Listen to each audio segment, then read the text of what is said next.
So can you see that? Is that full screen? Yeah, that's good. Okay. So I mentioned that I was at Bucknell for, 20 something years. So I started off as a professor in biomedical engineering. So I've been teaching in biomedical engineering for a long time. And just career-wise, I've gone through a bunch of different transition and different leadership roles. So I'm now in our provost office. You don't really need to worry about what a provost does. It's kind of a weird thing that's very unique to higher ed. But you've probably heard of like a dean before, and there's like a dean of a college and things like that. There are multiple colleges at Bucknell, and they all report up to the provost. So the provost is sort of like the second to the president. So I'm not the provost, but I'm one of the people that sort of supports the provost. So that's just a little bit about my kind of role and journey, and it's why there's this series where we do these things, but I'm going to focus mostly on the academic side of things. There'll be another one later that's going to focus more on student life and some of the other things that are on campus. But I'm familiar with those, so if you have any questions, I can probably help you out. Um, so typically, what I do is to just start to talk a little bit about the way we think about learning at Bucknell, which is maybe similar to some things that you've had in high school and maybe a little bit different. Um, the first one that I really love is this guy, Ken Bain, who wrote a famous book in the higher education world that just defines learning really simplistically as whenever you think or feel or act differently.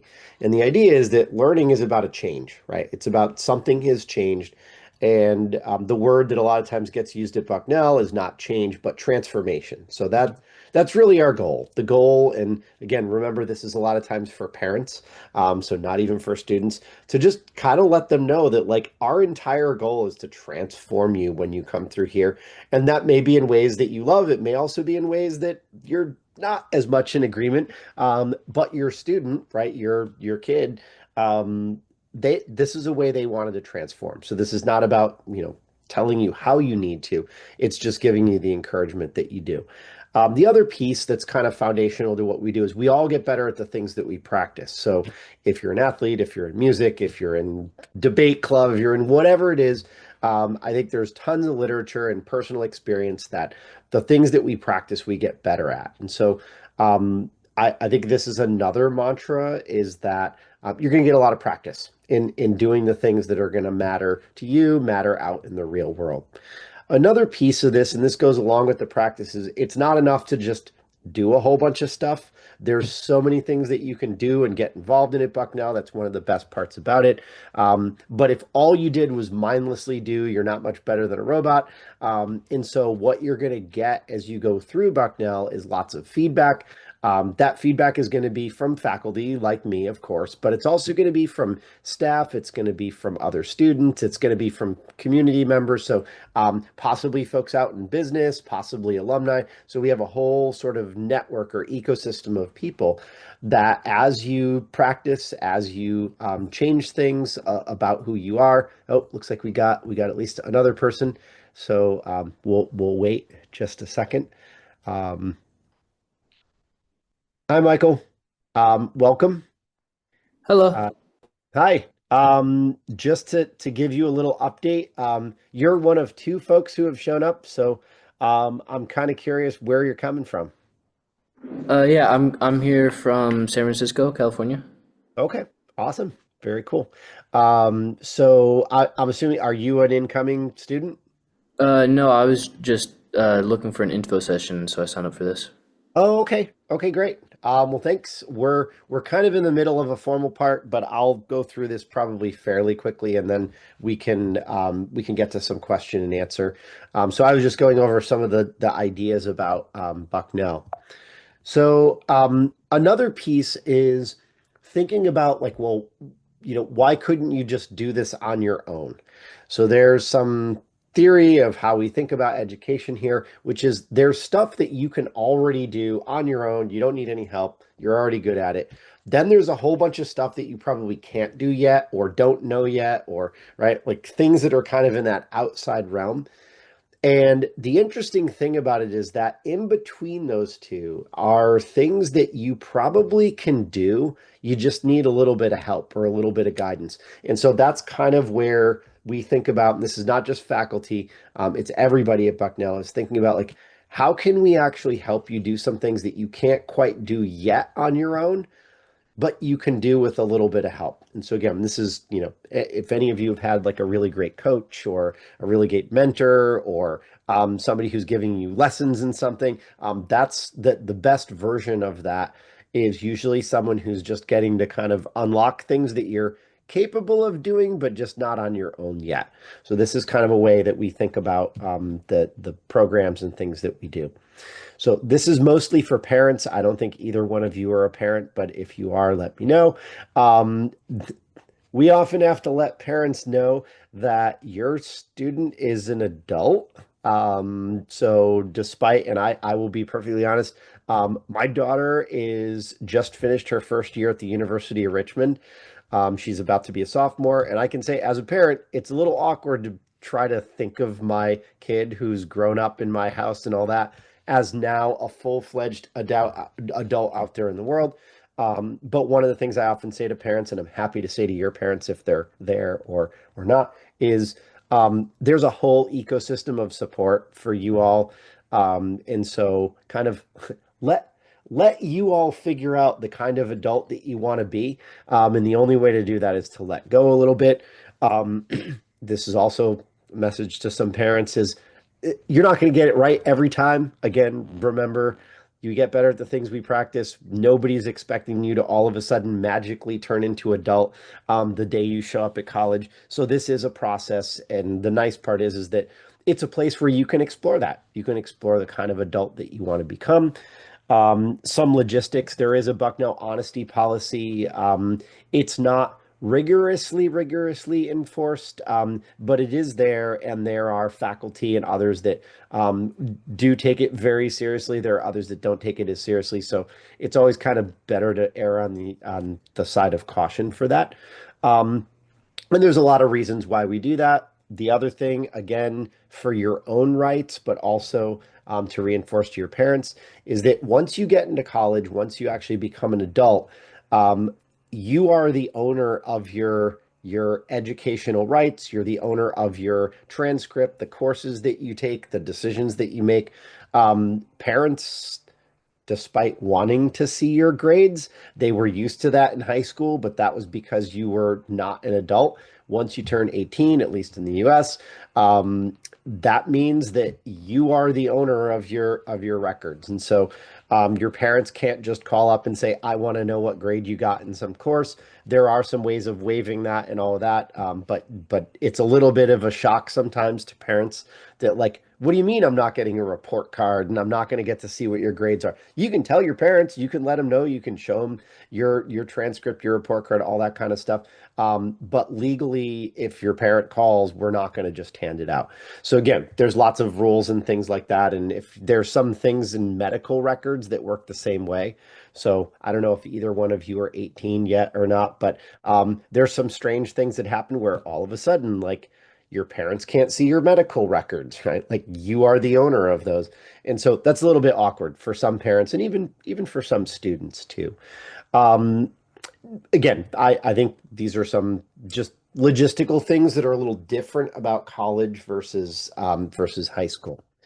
So another thing that is a little bit of grounding is the liberal arts. So you hear all the time about the liberal arts. You're attending a school that has a tradition of the liberal arts. So I'm kind of curious, what are you two already assigned to a particular college or major or anything?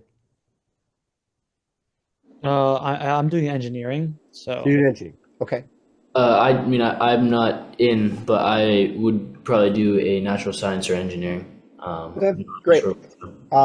So that's great. I had mentioned before, Michael, I don't know if you were on. I'm a biomedical engineering professor, so rock on. That's Oh, awesome. awesome. Yeah, so if you have any questions about that, we can chat about it at some point. Um, But we do that in the context of the liberal arts. And so sometimes one of the things I have to let parents know is that those two words mean things in different contexts.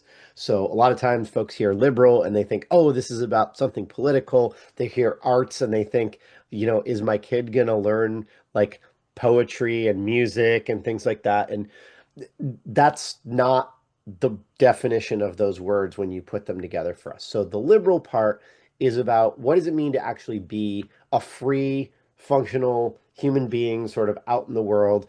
And it comes from the idea of being liberated, right? So education is meant to free you up. It's meant to open pathways for you. It's meant to not just streamline you down one particular thing. And that was meant to distinguish it from going to a trade school or a place where you're going to learn a vocation where it's you're going to school to learn to weld. And the idea is you don't go to school to learn to weld and then you somehow magically decide you're going to go off and do some other totally different thing.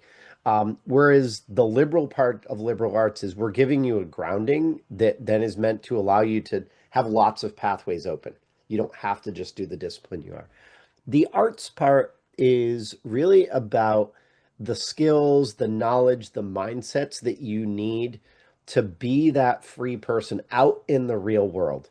So this comes from literally like 1,000 years ago when there were some people that never left higher ed. They literally would just spend their entire life at a university. They would never interact with the real world. And it was like, you're free, but you're only free within a certain context. And so the arts part of this is about, can you function when you're out in the real world? And I'm not going to go through all these different bits and pieces, but so a question becomes, how do we actually structure an academic curriculum to foster that? So I'm going to talk a little bit about the curriculum. And when we use that word, we mean a very particular thing. It's at its most basic form. A curriculum is a path to an accredited degree.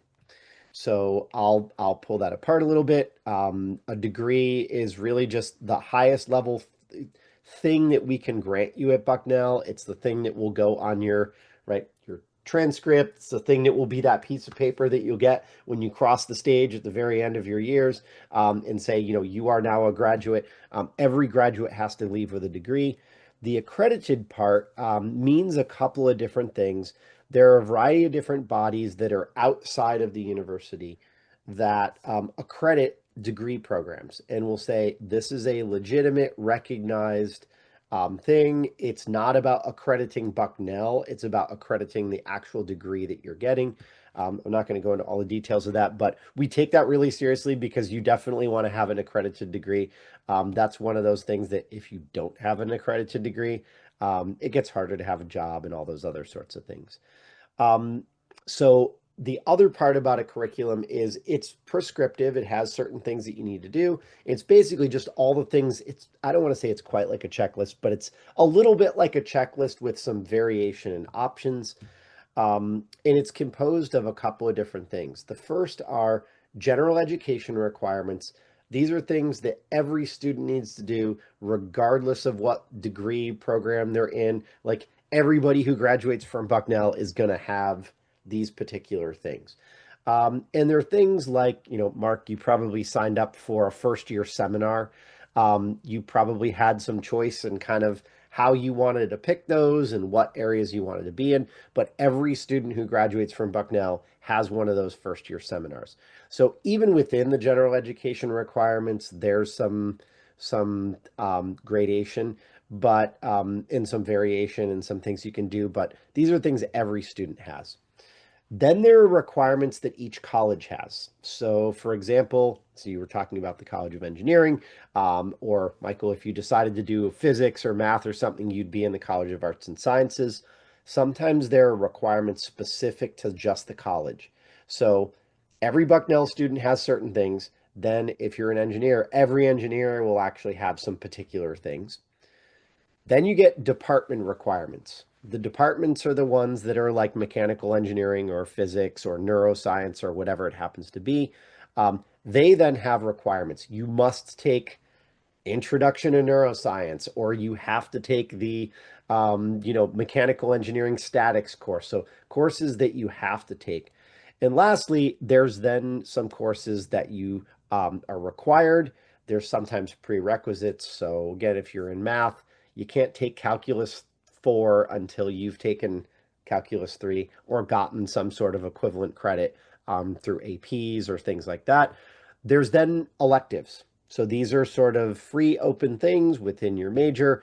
It might be that in my own department, biomedical engineering, there's a biomaterials elective. Not every biomedical engineer takes biomaterials, but there are some that are like, that seems kind of interesting. And so there's electives. There's then also a number of just free electives that are completely open. Take whatever you want.